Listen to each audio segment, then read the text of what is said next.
네, 인사드리겠습니다. 메이저 서강 대표원장 성정계입니다.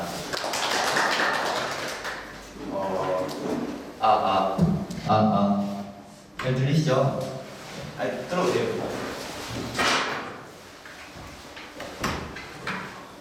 간단한 질문 하나 드릴게요. 아들일 수도 있고 딸일 수도 있고 뭐 둘 다일 수도 있는데 나는 내 아들 혹은 내 딸을 진심으로 정말로 사랑해요. 정말로 진심으로.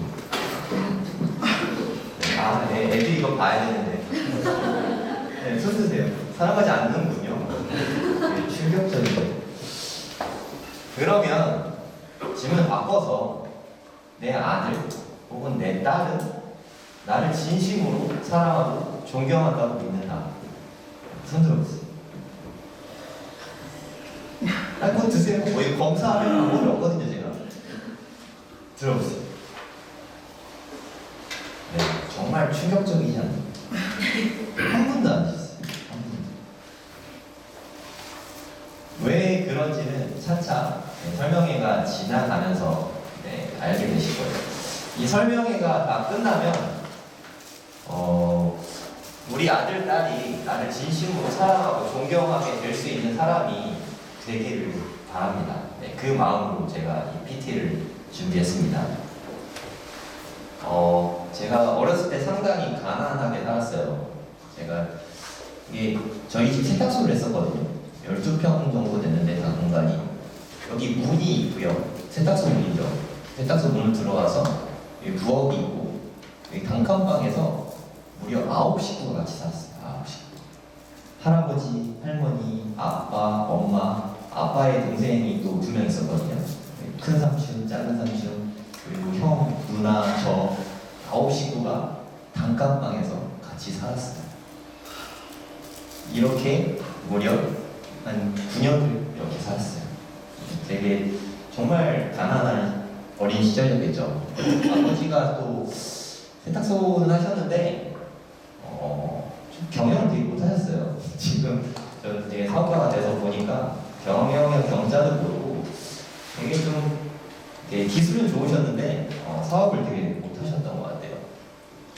제가 여기에 있는 상가 건물에서 저희가 살았었는데 아쉽게도 2008년에 리모델링 하더라고요. 그래서 최근에 사진을 좀 있나 이제 앨범을 막 뒤져봤는데 없더라고요. 여기에서 한 12평 정도에 살았어요. 강남시장이라고 강남구 신사동에서 살았습니다. 좋은 동네 살았어요, 다행히. 그런데 중학교 때 생활고가 심하면 부부싸움이 되게 많아져요. 아시나요?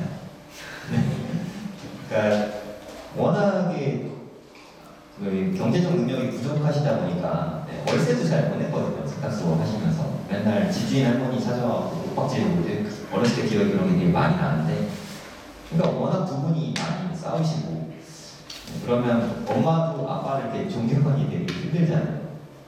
뭐 부부 사이니까 제가 어렸을 때 정확하게 모르겠는데 중학교 때 집을 나가셨어요. 그 이후로 따로 살게 됐거든요. 저희 어머니 혼자서 저희 3남매를 그때부터 쭉 키우셨어요. 식당에서 설거지 하시면서. 되게 돈이 없었겠죠. 되게 힘들게 살았습니다. 그리고 아버지가 나가시고 한 5번 정도 이사를 한 다음에 이 집에서 살았는데 처음에 뭐 이런 상가가 없었습니다. 신사동에 가로수길 뜨고 해서 뭐 이런 게 생긴 건데 저는 여기에 뒤편에 있는 그 반지하 집에서 살았어요. 여기서도 되게 오래 살았어요. 18세부터 무려 30세까지 12년 동안 단칸방에서 살았습니다. 반지하에서. 제가 이렇게 설명회 같은 걸 하면 대부분의 아이들은 그렇게 생각해요. 선생님은 뭐 똑똑하잖아요. 천재잖아요. 공부 잘했잖아요.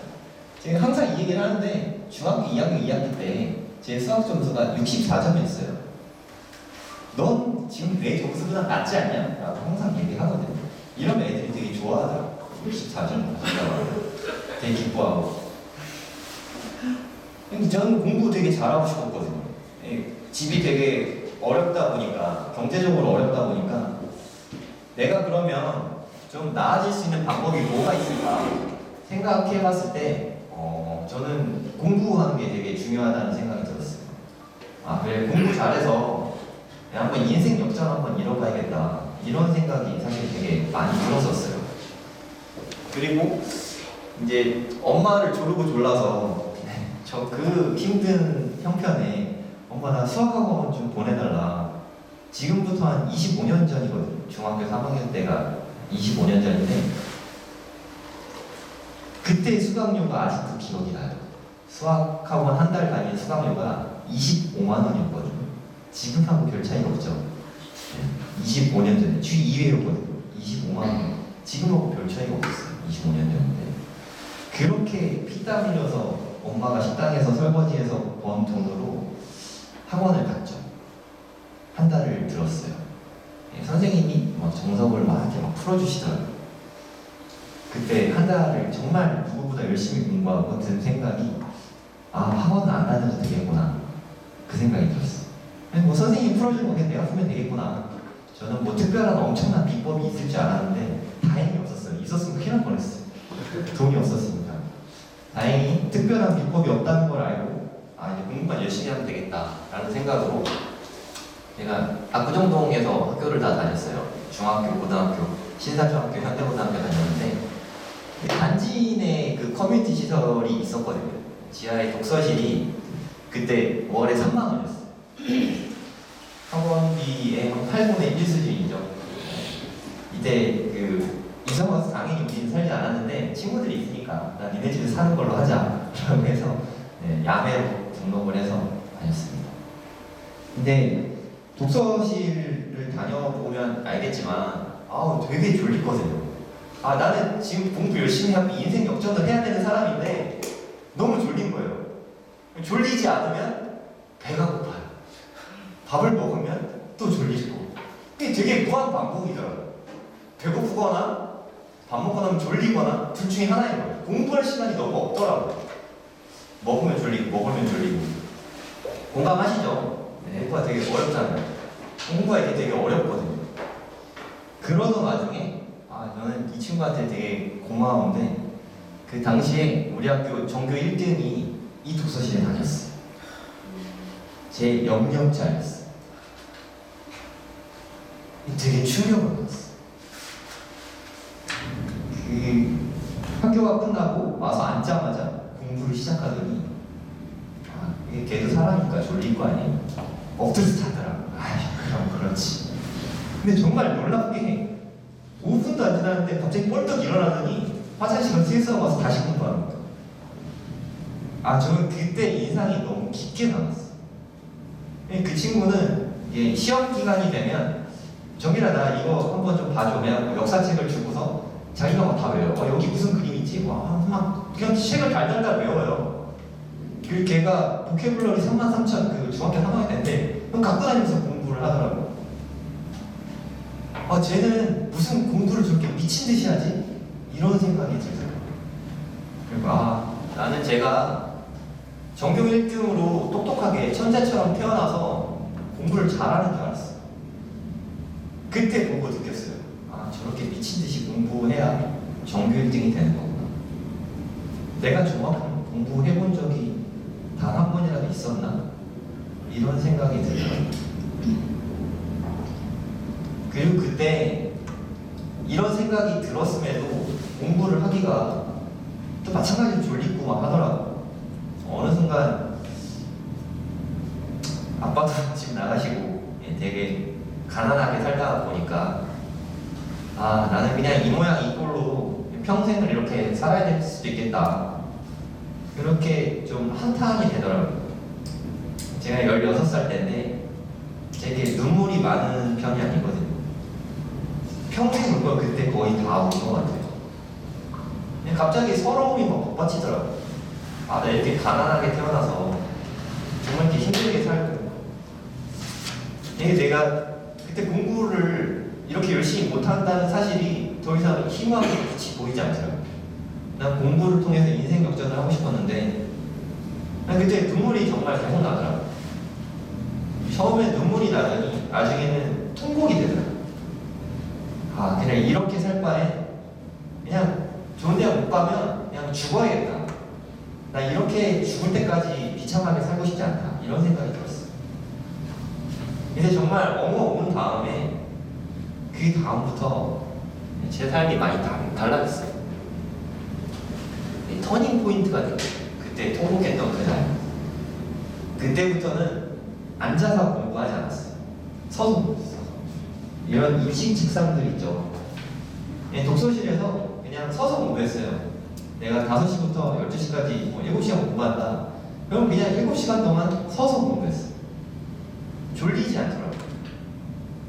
그때부터 서서 공부하면 집중력도 훨씬 좋아져요. 나중에 연구 논문들을 보니까 서서 공부할 때 한 20% 정도 공부 효율이 더 좋대요. 서서 공부하는 게 가장 좋습니다.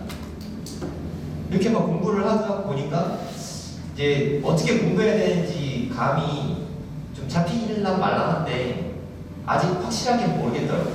그래서 교보문고, 신사역 있는 교보문고에 가서 공부 잘하는 사람들 책을 많이 읽어봤어요. 어떻게 공부해야 되는지에 대해서 책들을 봤어요. 그냥 복습을 많이 하라고 하더라고요. 복습을. 그러니까 한 권을 여러 번 풀어라. 여러 번을 하고 싶지 말고 한 권을 여러 번 풀어라. 이렇게 얘기를 많이 하더라고요. 시키는 대로 했죠. 그리고 밤에 일찍 자고 아침에 일찍 일어나서 공부해요. 또 시키는 대로 했어요. 밤 12시에 자서 아침 5시에 일어나서 또 공부하고 이때 정말 공부만 했어요.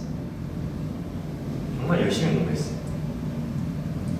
제가 생각하기에 인생에 있어서 가장 중요한 게 이 태도와 정체성이라고 생각해요. 태도와 정체성. 저는 그때 나의 정체성을 이렇게 생각했어요. 나는 공부하는 사람이다. 나는 지금 수능을 위해서 공부하는 게 아니라 그냥 나는 대학에 들어가도 공부할 거고 앞으로 죽을 때까지 계속 열심히 공부하며 살아야겠다. 나는 공부가 업이다. 라고 정체성을 나름의 재정의를 하고 그렇게 살았어요.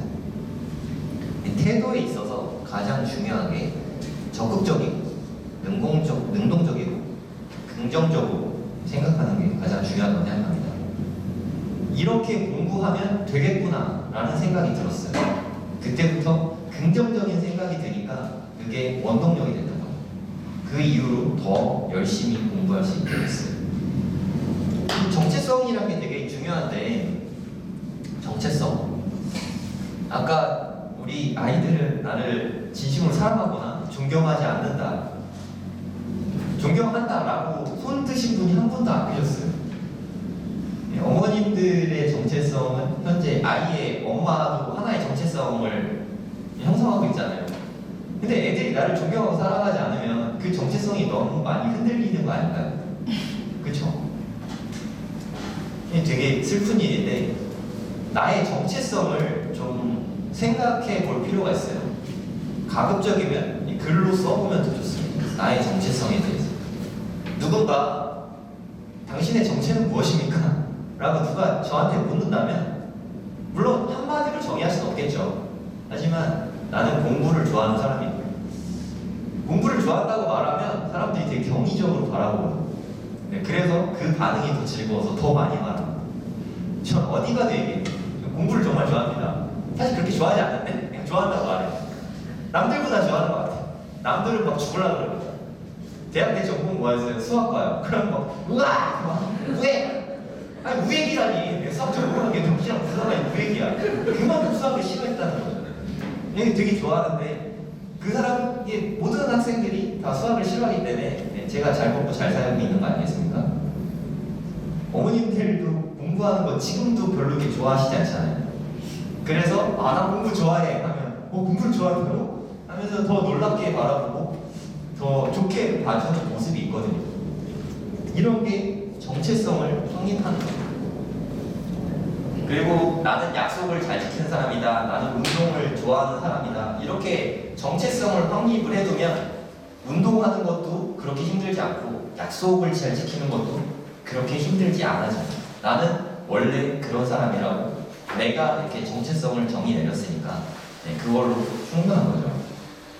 이 태도의 중요성은 굳이 말할 필요가 없을지 모르겠지만 저는 태도가 가장 중요하다고 생각해요. 제가 사업을 한 지 이제 한 10년 차 정도 되는데 올해 10월이면 6개월 남았죠. 10월이면 사업을 시작한 지 10년째가 만으로 10년이 되거든요.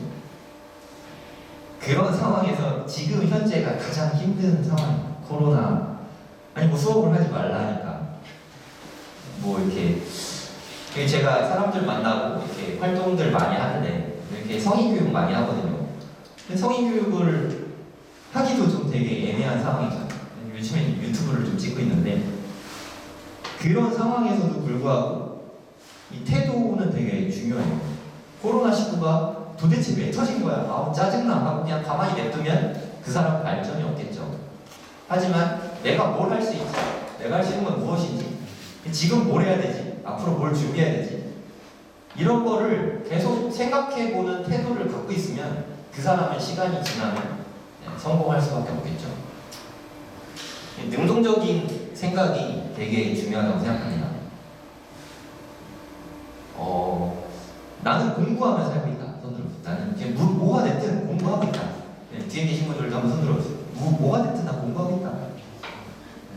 손들어보세요. 자신 있게. 손 잘 드는 분에게는 뭐 상품이 있습니다. 호응 좋고 손 잘 들고 대답 잘하시는 분에게는 제가 상품을 드리겠습니다. 나는 공부하며 살고 있다. 손 들어보세요. 알겠습니다.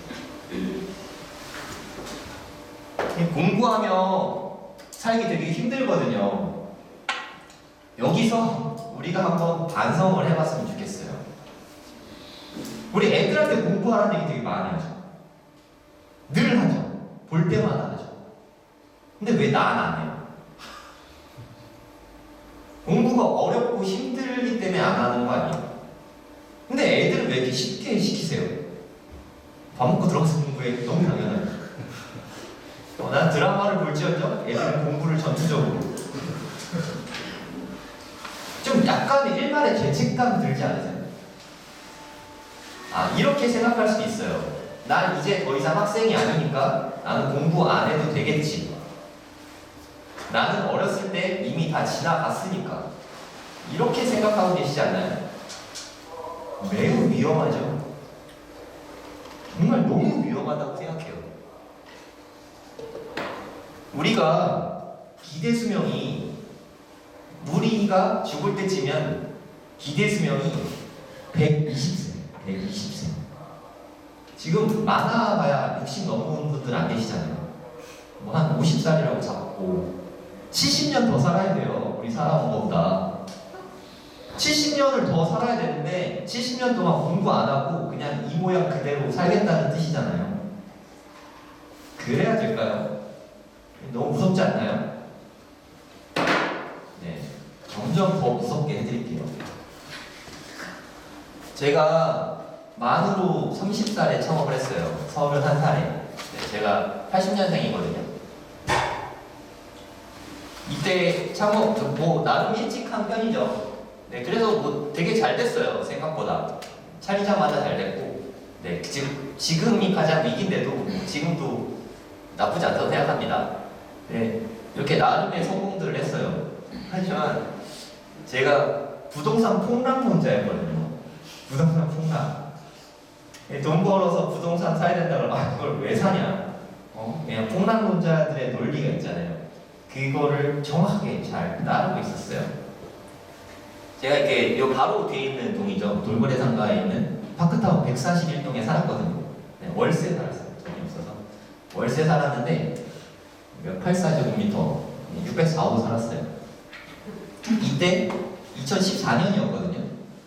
근데 그 집주인이 저한테 4억 7천에 팔 테니까 사라. 그랬어요. 4억 7천.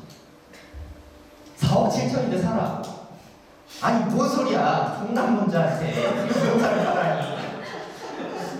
뭐 들리긴 했겠어요? 터무니없는 소리지? 됐다. 방금 전에 네이버 부동산 찾았더니 호가가 11억 3천만 원이죠. 거의 3배가 올랐죠. 이 실거래가가 10억 3천만 원 정도 되더라고요. 이때 너무 황당한 거예요. 부동산 떨어져야 정상인데 이렇게 말도 안 되게 폭등을 하니까 진짜 이게 너무 열받는 거예요. 나 이렇게 열심히 살고 사업도 되게 열심히 하고 막 했는데 아니 그냥 부동산 하나 사면 됐는데 그때 대출 80%까지 됐거든요. 1억도 안 되는 돈이면 살 수 있었거든요. 이렇게 11억 됐으면 10억 오른 거잖아요. 1000% 수익률이잖아요. 아, 근데 이거를 너무 무시했던 거죠. 몰랐어요. 상상도 못했어요. 반성했죠. 방법은 하나밖에 없잖아요. 공부해야 돼요, 공부. 그래서 엄청 공부했어요. 경매 공부하고 부동산 공부하고 여기저기 다녀보고 제가 전국에 안 가본 데가 없어요. 물론 부동산 공부하려고 가본 거기도 하지만 네, 학원 사업 때문에 좀 전국에 안 가본 데가 없거든요. 그리고 이렇게 뭐 분당권은 당연히 말할 것도 없고 서울, 경기 뭐 안 가본 데가 없습니다. 뭐 충청도, 전라도, 경상도, 정말 강원도 다 가봤어요. 제주도도 가고 정말 다 가보고 경매 뭐 이렇게 강의 잘한다는 사람, 용하다는 사람 있으면 다 가봤어요. 어머님들 애들 수학학원 보내주시지 알아봐갖고 괜찮다 싶으면 다 들었어요. 제가 어렸을 때부터 수업 시간에 진짜 누구보다 열심히 듣거든요. 학교에 가도 제 자리 항상 여기에요. 항상 여기에요, 항상. 네, 초등학교, 중학교, 고등학교, 심지어 이렇게 경매 학원에 가도 항상 제 자리는 여기였어요. 항상. 지금도 그래요. 아시죠? 같이 강의 들어보신 분들 있는데 어디 가봐도 저 항상 여기에서 앉아서 수업해요. 수업 들어요. 그러면 이렇게 강의하시는 분이 저만 보고 수업해요. 여기 앉아서 대답 엄청 열심히 하거든요. 제 대답 혼자 다 하고 질문 혼자 다 하고 그러니까 나만 보고 수업해주거든요. 그렇게 1년 동안 미친듯이 공부했어요. 전업 수험생처럼 어렸을 때 공부했던 거 못지않게 더 열심히 공부했어요. 그리고 책을 읽었어요. 책을. 독서는 어렸을 때도 되게 많이 했는데 이렇게 먹고 살만 하니까 독서를 좀 덜 하게 되더라고요. 반성을 하고 또 미친 듯이 책을 읽기 시작했어요. 책을 정말 너무 열심히 읽었어요. 그 중에 읽은 책 중에 미라클 모닝이라는 책. 손 열심히 드신 분께 드릴게요. 대답 잘하시고. 제가 미라클 모닝보다 사실 이 책을 먼저 읽었는데 아니 아침 일찍 일어나서 책 읽고 운동하고 하면 인생이 달라진다는 거예요. 아침 5시에 일어나라는 거예요. 아침 5시에. 저 강사거든요. 수업이 10시에 끝나는데 아침 5시에 일어나래요. 막 1시에 자고 2시에 자고 이랬는데 뭐 2시간, 3시간 자야 되나? 막 그렇게 생각을 했었는데 최대한 일찍 자면 돼요. 최대한 일찍. 그러니까 나는 11시 이전에는 반드시 꼭 잔다. 손 들어보세요. 11시 이전에 꼭 잔다. 그러면 난 12시 이전에는 잔다. 12시 이전에는 세상이 두 쪽마다 반드시 잔다. 아 이러니까 늦게 일어나죠. 무슨 12시 넘어서 자가지고 어떻게 5시에 일어나요. 제가 이 책을 읽고 감동을 크게 받아서 가급적이면 11시부터 12시 사이에 자려고 했고 10시에 수업이 끝나면 밥을 먹고 그냥 바로 잠자리 들고 바로 잤어요. 최대한 빨리. 어떻게든 최대한 빨리 잤어요. 그리고 아침 5시에 일어나면 독서를 하거나 운동을 하거나 글을 썼어요. 꿈만 같은 얘기죠. 이 세상 얘기 같지가 않죠. 근데 진짜 이렇게 했어요. 정말 책에서 이야기한 것보다 더 많은 변화가 일어나요. 더 많은. 책에서 어쩌고저쩌고 놀라운 일들이 일어난다. 아 그래? 밑자에 문제 있는데 한번 해보지 라는 마음으로 실천을 했어요. 제가 제일 잘하는 게 실천이거든요. 시키면 되면 해봤어요. 마라톤도 하고 운동도 하고 네. 뭐 이게 바디 프로필도 찍고 마라톤 대회도 나가고 되게 열심히 했어요. 새벽 기상을 하고 운동을 하니까 달라지는 게 가장 크게 달라지는 게 에너지가 정말 엄청나게 많이 생겨요. 에너지가. 네, 어머님들 이제 여기저기 아프실 나이잖아요. 너무 막 이렇게 좀 이렇게 뭐 해야지 하면은 어딘가 아프고 그런 일들이 생길 나이죠. 우리가 지금 뭐 50이라고 치면 옛날 같았으면 이렇게 환갑잔치를 앞두고 있는 네, 뭐 이렇게 손자 손녀들을 두고 있는 그런 나이예요. 사실 지금 뭐 시대가 변했다 뿐이지 그런 나이잖아요 원래는. 네.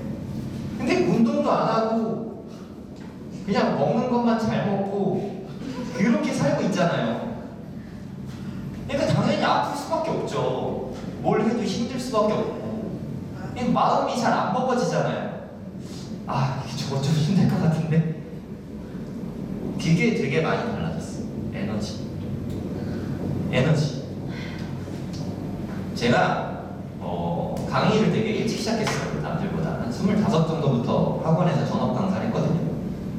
15년이 넘었는데 몸이 아파서 휴가 간 적이 단 한 번도 없어요. 단 한 번도. 한 타임을 휴가 간 적도 없어요. 결석이나 뭐 이런 건 당연히 없고요. 물론 이렇게 건강해서 그런 것도 있지만 정체성 때문에 그래요. 나는 약속을 잘 지키는 사람이니까. 약속을 어길 수가 없거든요. 그리고 이 에너지가 있어야 약속을 잘 지킬 수 있어요. 그리고 꾸준히 할 수 있어요. 이게 되게 중요하거든요. 사람이 몸이 힘들면 마음을 굳건하게 먹기가 되게 힘들어요. 약해지게 마련이에요. 아, 그만할까? 아, 나 왜 이렇게 열심히 살고 있지? 그냥 적당히 살지 뭐. 타협이 저절로 돼요. 몸이 약해지니까. 힘드니까. 이게 뭐 물리적으로 정말 힘들고 아픈 거잖아요. 그게 저는 1번이라고 생각해요. 꼭 아침이 아니더라도 운동만 하면 되지 라는 마음으로 한 7시쯤에 운동 꾸준히 해야지, 저녁 때 해야지. 사람이 저녁 때는 일이 많이 생겨요. 갑자기 뭐 애들 뭐 해줘야 될 수도 있고, 갑자기 모임에 가야 될 수도 있고, 갑자기 술 한잔 해야 될 수도 있고, 사건들이 계속 많이 생겨요. 저녁 때는 꾸준히 할 수가 없어요. 새벽 5시에 갑자기 누가 만나자고 합니까? 새벽 5시에 날 찾는 전화가 와요? 새벽 5시에 카톡으로 누구 엄마 어쩌고저쩌고 합니까? 안 하잖아요. 온전히 나만의 시간. 정말 온전히 나만의 시간. 이게 전 강사다 보니까 새벽 5시에 일어나는 게 남들보다 파워가 더 큰 거예요. 제가 원래 일하는 시간을 늦게 시작하니까. 제가 가진 시간이 시간 부자가 된 거죠. 그동안 시간이 없다고 툴툴댔는데 시간이 많이 생겼어요. 그 시간에 독서도 많이 하고 운동도 많이 하고 글쓰기도 많이 할 수 있게 된 거죠. 그리고 이게 가장 중요한데 제 10년 동안 정말 열심히 일하고 뭐 이렇게 잘 모르시겠지만 뭐 아시는 분도 있겠지만 그 누구보다 정말 열심히 막 했거든요. 사업을 하면서. 사업하기 전에도 누구보다 열심히 했지만 근데 그렇게 열심히 하면서 모은 돈보다 새벽 기상하면서 공부 열심히 하고 1년 동안 더 많은 돈을 벌었어요. 더 많은 돈을 모았어요. 번 것보다 모은 게 중요하니까. 그동안 내가 얼마나 무지했는지 이때 공부하면서 깨달았어요. 그동안 몰랐던 거예요. 몰라서 못하고 있었던 거예요. 그게 최선인 줄 알고. 근데 세상은 이렇게 많이 발전하고 있었는데 나는 대학 시절 그때 열심히 했던 그때 열정, 그때의 지식이 그때로 그냥 머물러 있었던 거예요. 이 정말 수많은 책들이 계속 나오고 있는데 읽지 않으니까 뭐 알 수가 있겠습니까? 누가 가르쳐 주지도 않는데 어떻게 알겠어요? 근데 내가 공부했죠. 책을 읽고 좋은 강의가 있으면 찾아다니고 유튜브 강의 듣고 지금도 계속 공부하고 있어요. 지금도. 근데 한 명도 어머님들은 공부하는 분이 안 계셨어요. 가장 중요한 건 필요성을 느끼는 거예요. 공부를 해야 되니까. 어른들 공부가 애들 공부보다 훨씬 중요하다고 생각합니다. 물론 수학 공부하는 거 가장 중요합니다. 입시는 수학이에요. 수학 공부하는 거 정말 중요한데 어른 공부는 그보다 더 중요해요. 어른이 돼서 공부하는 거 이거보다 중요한 건 없다고 생각해요. 공부를 해야 뭐가 어떻게 해야 될지 방향이 잡히고 어떻게 해야 될지 행동 지침이 생기고 철학이 생기고 행복을 찾아갈 수 있습니다. 기승전 치킨집 이런 말 들어보셨나요? 기승전 치킨집. 저는 사업을 한 지가 벌써 10년 차잖아요. 제가 나이가 뭐 그렇게 많진 않지만 사업 경력으로 봤을 때 제 또래에서 저보다 사업 경력 많은 분들은 사실 별로 없어요. 그리고 저보다 사업가들 많이 만나본 분들도 별로 없어요. 제가 사회성이 되게 좋아요. 보기보다 친화력도 되게 좋고, 물론 남들은 저를 많이 불편해하는데 저는 남들을 전혀 불편해하지 않아요. 누구를 만나도 불편하지 않아요. 저는 이렇게 70살 사업가 분을 만나면 바로 형님이에요. 형님. 네. 형님이라고 하고 친해집니다. 되게 너무 놀랄 정도로 빨리 친해져요. 물론 그분은 내가 불편할 수 있겠지만 난 그렇게 편하고 친해요. 그렇게 빨리 친해지면서 많은 걸 배웠어요. 그분들에게. 성공에 있어서, 공부에 있어서 가장 중요한 건 저는 사람 레버리지라고 생각해요. 사람 레버리지. 이게 배워야 돼요. 그 사람하고 친해지면 그 사람의 노하우를 배울 수 있거든요. 배우고 싶으시면 저랑 친해지면 돼요. 쉽지 않은 일일 거예요. 근데 기승전 치킨집 세상에 살고 있는데 사람들이 대부분 60 넘으면 치킨집 해야 되거든요. 정년퇴직이 보통 길어야 한 65세 되잖아요. 그렇죠? 보통 한 60세 정도 되면 이제 퇴직을 준비해야 되거든요. 뭐 이렇게 사기업 같은 데는 임원이 되지 않으면 한 50세 정도 되면 퇴직을 좀 생각해야 돼요. 퇴직 후의 삶에 대해서 고민이 많으신 것 같거든요. 다들 많겠죠. 뭐 누구든. 당연한 거예요. 우리 120세까지 살아야 되는데 월급 받다가 이제 앞으로 한 60년 정도는 이 월급 줄 곳이 사라지는 거예요. 세상에서 제일 무서운 일이죠. 그동안은 등 따스고 배불러서 찾을 생각을 안 했는데 닥치면 다 해야 되는 거 아니에요? 대부분 다 닥쳐서 합니다. 이제 퇴직한 다음에 치킨집, 프랜차이즈 FC 찾아가요.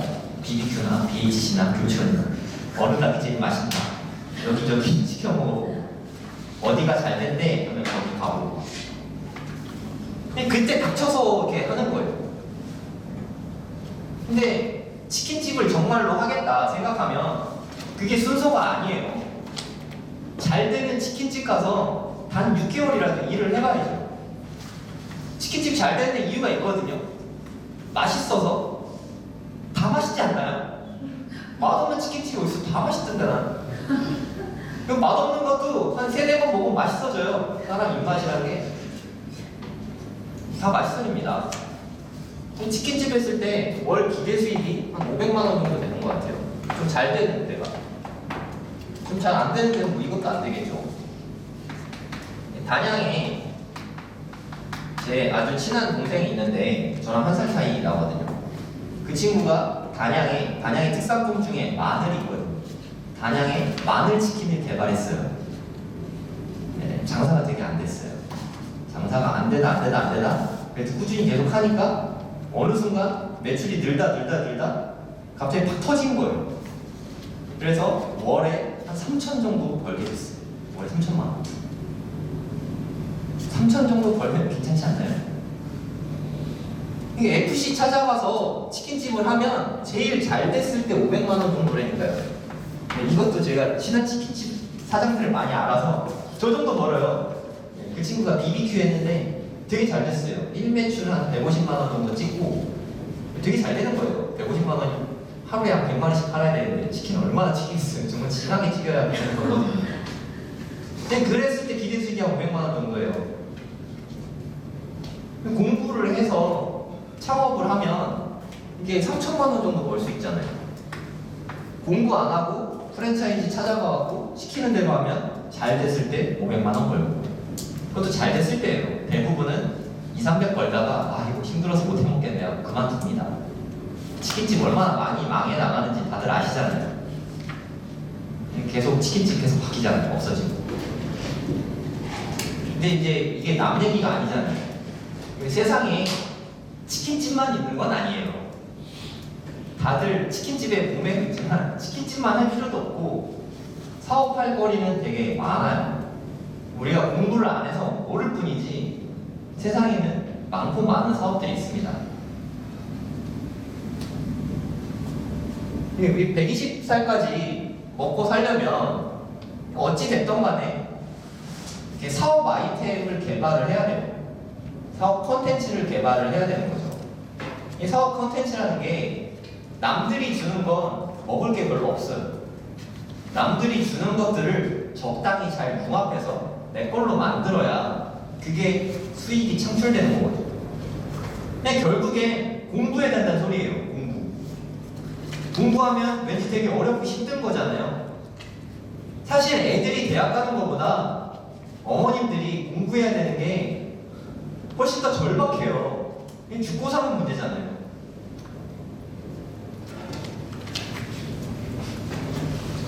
이게 막 저는 뭐 이런 거 별로 좋아하진 않는데 꿈이 뭐냐 막 이런 말들 있잖아요. 이거 사실 되게 막연하죠. 꿈이 뭐냐. 이거 되게 좀 막연한 말인데 이 꿈이 그냥 얻어지는 게 아니에요. 애들한테 꿈이 뭐냐고 물어보면 애들이 보는 세상이 다거든요. 그 내에서 꿈을 고르겠죠. 근데 그게 다예요. 이 책 읽고 공부를 해야 이런 것도 있구나 하고 더 높은 꿈, 원대한 꿈을 가질 수 있는 거지. 자기의 꿈은 자기가 공부한 만큼에서 나오는 거예요. 이걸 좀 알아야 돼요.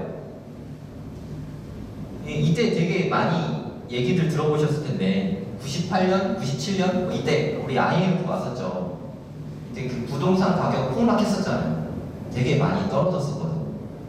2008년에도 2006년, 07년까지 엄청나게 미친듯이 오르다가 08년 때 갑자기 많이 떨어졌잖아요. 이때 그런 생각 안 해보셨어요? 아, 왜 나는 저때 투자를 못했을까? 아, 왜 우리 엄마 아빠는 저때 아무것도 안 했을까? 이런 생각 안 해보셨어요? 전 정말 되게 많이 해봤거든요. IMF가 다시 오면 어떻게 해야 되지? 이런 생각들 되게 많이 해봤거든요. 근데 이때가 기회였다는 거를 지나고 나서 알게 됐잖아요. 우리 시간이 지난 다음에 알게 됐잖아요. 지금이 그런 역사적인 순간이에요. 지금 좀 느껴지지 않나요? 뭔가 이상한데 좀 이런 거 좀 느껴지지 않나요? 부동산이 연일 계속 이렇게 주춤하다 아니 막 오르다가 살짝 주춤하고 그때 주식이 폭락했죠.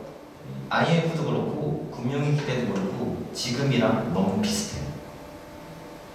지금 이렇게 역사적인 순간이라고 쳐요. 그럼 이제 뭐 해야 되지? 뭐 주식 뭐가 좋은지 찍어줄라나? 뭐 이런 얘기 하려고 하는 게 아니라 그때를 준비해야 돼요. 근데 이게 짧지가 않습니다. 08년까지 이렇게 피크를 찍다가 08년까지 이렇게 피크를 찍다가 한 12년, 13년 뭐 이때까지 부동산이 계속 침체기가 왔었어요. 상당한 침체기가 왔었거든요. 시간이 꽤 있잖아요. 한 3, 4년 정도 시간이 있잖아요. 네, 지금부터 공부하고 준비해도 늦지 않다고 생각해요. 꼭 부동산에 한정해서 하는 말씀이 아니라 부동산으로 보면 네, 이런 기회가 있으니까 공부를 좀 하셨으면 좋겠다. 뭐 이런 말씀입니다. 지금 정말 역사적인 순간입니다. 네, 이럴 때 아니면 얼마나 더 필사적으로 공부하겠어요. 우리 10년 후에는 더 나이가 많아지잖아요. 공부하기 더 어려워지겠죠. 네, 지금부터 시작하셔야 돼요. 시간은 정말 충분해요. 이번에가 안 되면 지금 공부해놨던 거를 앞으로도 쭉 쓸 수 있으니까. 그리고 이럴 때만 쓸모 있는 게 아니거든요. 부동산 공부 뭐 이럴 때 사면 더 좋긴 하지만 잘 공부해두면 평생 잘 쓸 수 있겠죠. 제가 뭐 부동산만 얘기하는 게 아니에요. 창업도 마찬가지고 무언가 하여튼 공부를 해야 돼요. 행복은 공부를 통해서 찾을 수 있거든요.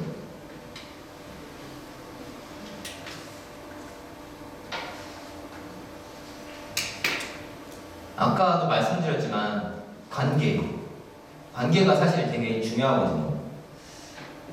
저도 와이프랑 결혼하고 제가 한 32살 정도에 결혼했는데 한 5년 차 정도 됐을 때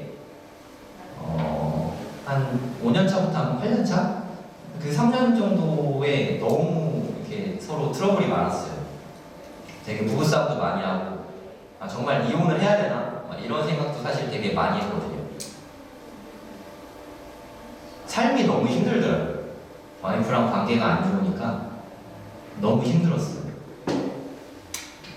그런데 관계에도 공부를 했어요.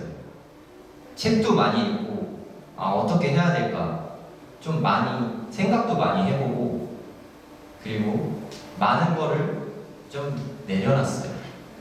그리고 와이프가 말하는 거는 다 옳다. 그 생각을 좀 바꿨어요. 내가 내 마음대로 하려니까 자꾸 이렇게 힘들구나. 그래, 네가 다 옳지. 그 마음을 바꾸니까 정말 기적처럼 평화가 찾아왔어요. 가정에 평화가 찾아오니까 일들도 더 잘 되고 행복지수도 더 높아지고 반대로 와이프도 내가 옳다고 많이 해주더라고요. 공부를 통해서 관계가 개선됐어요. 부동산 많이 말씀드렸고 창업도 마찬가지고 명상도 되게 중요하거든요. 우리가 살면 대부분 좀 들뜬 상태가 돼 있어요. 들뜬 상태. 항상 바쁘고 정신없고 안 그런 거예요. 지금도 뭔가 다른 거 해야 될 일들이 막 계속 생각나잖아요.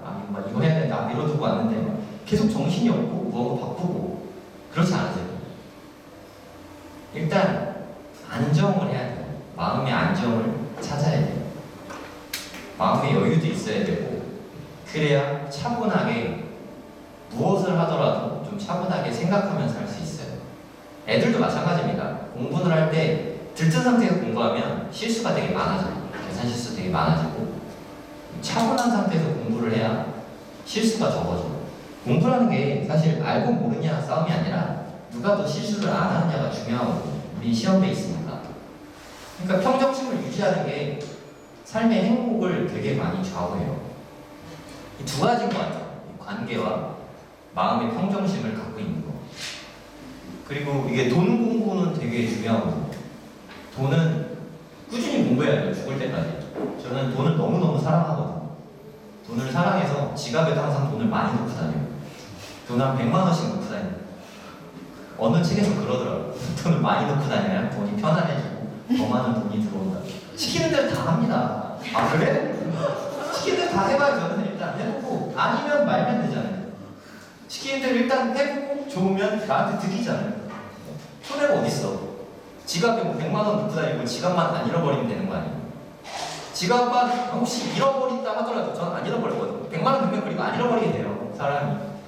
대표에 100만 원을 넣는데 함부로 막 굴리고 다닌다는 게. 운동의 중요성은 진짜 뭐 아무리 강조해도 지나치지가 않습니다. 우리 120세까지 사는데 어떻게 사느냐가 정말 중요하잖아요. 이게 지금처럼 계속 아프고 힘들고 이렇게 120세까지 살지 아니면 건강하고 좀 계속 발전하면서 120세까지 살지 이게 사실 되게 중요한 문제거든요. 제가 운동을 좋아하다 보니까 달리기, 자전거 이런 거 많이 타는데 달리기 하시는 분들 연령대가 60대세요. 60대. 근데 저보다 더 잘 뛰세요. 운동을 많이 하면 지금의 에너지를 60대가 돼도 가져갈 수 있는 거잖아요. 이게 너무 좋은 거 아니에요? 운동은 내 삶을 더 건강하게 오래 살게 해줍니다. 지금 운동을 하지 않는다면 뭐라도 하세요. 새벽에 일어나서 하면 꾸준히 계속 할 수 있거든요. 본인마다 선호하는 운동 있잖아요. 잘 모르시면 좀 걸으시고 걷다가 이제 좀 할만하다 싶으면 뛰시고 그게 가장 좋은 운동입니다. 돈도 안 들고 행복하고 건강해져요. 이런 것들을 다 공부하지 않으면 할 수가 없어요. 이렇게 공부하지 않으면 삶이 시간이 지나면 점점 향상되는 게 아니라 점점 쇠락하게 돼요. 사람의 인생이 성장 아니면 쇠퇴 두 개밖에 없거든요. 성장하지 않으면 쇠퇴하게 돼요. 이게 꾸준히 유지되는 삶은 사실 되게 불안정한 삶이에요. 거의 불가능하고 이게 상승하거나 하락하거나 둘 중에 하나예요. 우리가 아직 뭐 60도 안 됐는데 인생 반도 안 살았는데 벌써부터 하락하고 있다면 이건 정말 심각한 문제잖아요. 운동을 하시고 공부를 하셔야 돼요. 이거는 선택이 아니라 반드시 하셔야 되는 거예요. 어머니도 잘 아시죠? 애들이 왜 공부를 열심히 해야 되는지. 모른다. 아, 얘네가 왜 공부하는지 모르겠다. 없죠. 어머님들은 그것보다 훨씬 더 절박한 상태예요. 훨씬 절박합니다. 더 열심히 공부해야 돼요. 내 인생이 내 거거든요. 내 인생이 내 거지 뭐 옆집의 영철이 엄마께 아니거든요. 그럼 내가 뭘 원하는지 어떻게 살고 싶은지를 많이 생각해야 되는데 이런 생각조차 하지 않아요. 그리고 뭐 애들한테 보통은 어머님들은 좀 시각이 많이 맞춰져 있죠. 나의 행복은 적극적으로 나로부터 찾아야 되는데 아이들을 성공시켜서 행복을 자꾸 찾으려고 하고 있어요. 나는 공부하기 싫지만 애는 열심히 공부해서 성공하면 좋겠다. 이게 솔직히 좀 너무 이기적이지 않습니까? 이거 좀 나쁜 거 아니에요? 어떻게 보면 죄 아닌가요, 죄? 내가 하기 싫은 걸 아이들한테 억지로 시키는 거 나쁜 거 아니에요? 애들을 공부하는 걸 지원해주고 응원해주고 서포트해주는 건 맞지만 그런 거 하면서도 나도 같이 공부할 수 있거든요. 생각보다 내가 하루에 가진 시간이 되게 길거든요. 근데 그거는 다 뒷전으로 해두고 그냥 급한 일들만 하고 있어요. 그렇게 중요하지 않지만 사소하고 급한 일들 이런 것들만 하다 보면 앞으로 한 20년 후에 내 인생이 지금보다 나아질 수가 있을까요?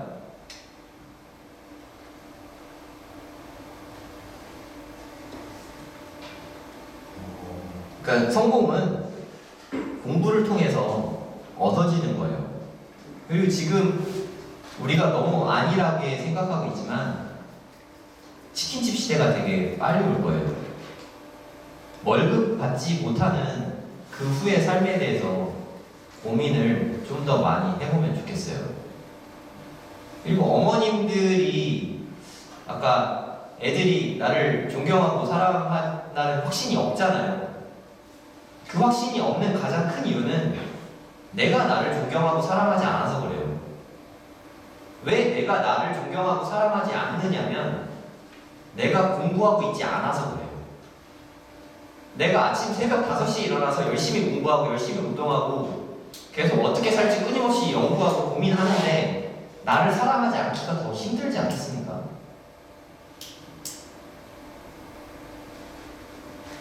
네. 다음에 애들 공부하는 거에 대해서 좀 말씀을 드릴게요. 그래서 제가 수학학원 하고 있는데 이 얘기를 아예 안 하면 안 되니까 아까 말씀드렸는데 태도가 적극성, 능동성, 긍정성 저는 이 세 가지를 되게 중요하게 생각하거든요.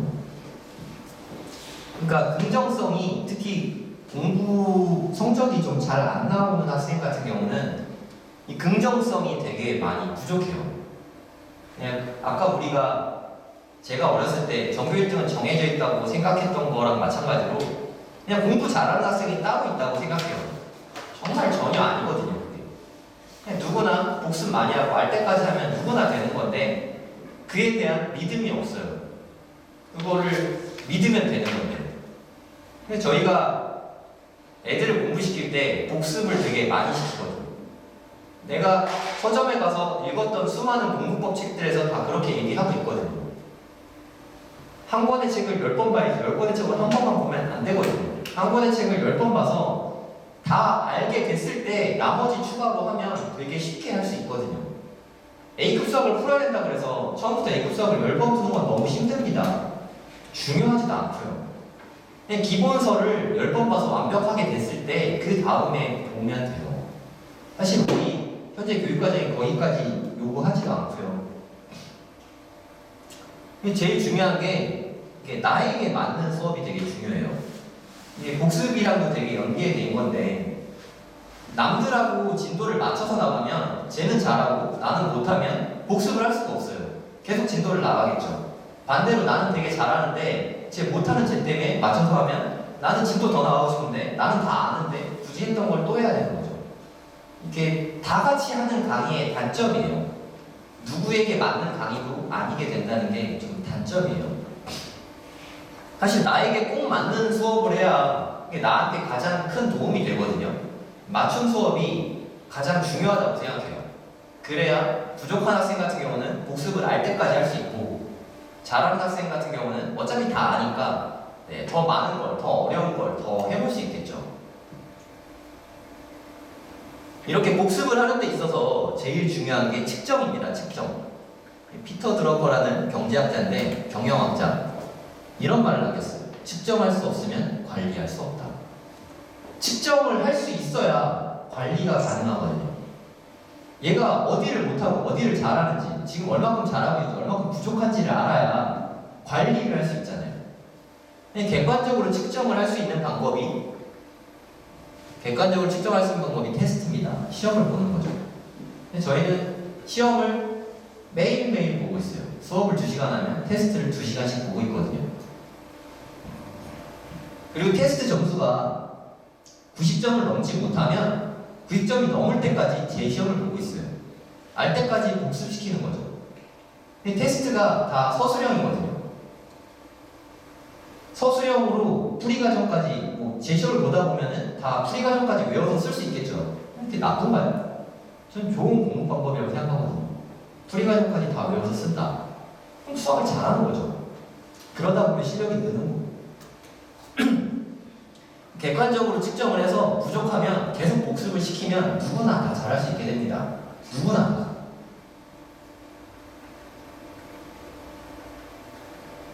저는 이렇게 수업을 하고 테스트를 2시간 보고 숙제가 별도로 또 내주거든요. 수업을 이렇게 개별적으로 진도를 나갑니다. 애들마다 무학년이고요. 교재도 다 달라요. 그리고 노트 쓰기를 반드시 하게 하겠어요. 도형 문제도 그림을 다 그리게 하겠거든요. 노트 쓰기가 상당히 중요합니다. 노트 쓰기를 해야 또 복습을 할 수 있어요. 책에다 푼 학생은 복습을 할 수가 없습니다. 예전에 풀었던 흔적들이 다 힌트가 되기 때문에 큰 공부가 되지 않아요. 그리고 매일매일의 학습은 다 기록되고 있습니다. 숙제가 어떤지, 시험은 어떤지, 어딜 배웠는지, 숙제를 얼마큼 잘 해왔는지 매일매일 기록하고 어머니께 카톡으로 보내드리고 있어요. 숙제는 대략 한 2시간 정도 분량을 내주고 있는데, 문제 풀 때 제일 중요한 게 개념을 보면서 풀면 안 돼요.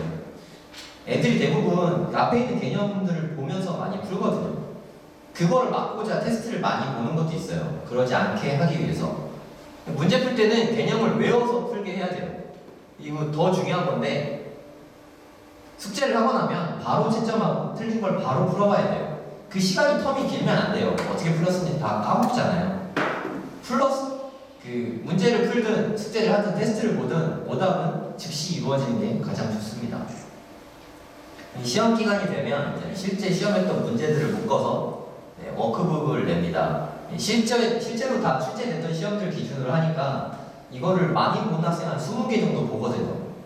거의 정확하게 여기 점수에서 큰 오차 없이 나와요. 그러니까 평소에 100점 한두 번 나오던 학생들은 웬만하면 학교 시험 100점 맞고요. 80점 받던 학생들은 대부분 그 플러스 마이너스 5점 정도에서 점수가 나와요. 거의 정확하게 다 나온다고 보시면 돼요. 그 다음에 제 설명이 여기로 끝이고요. 광고를 좀 할게요. 슬기로운 고등생활이라는 주제로 홍인철 원장님께서 4월 22일 수요일입니다. 오전 11시에 여기서 하게 됩니다. 초등, 중등 학생을 둔 어머님들은 사실 고등생활에 대한 좀 두려움 이런 게 다 있으시잖아요. 그냥 알고 있으면 좀 덜 무서우니까 같이 공부해보면 좋을 것 같습니다. 이상으로 마치도록 하겠습니다. 감사합니다.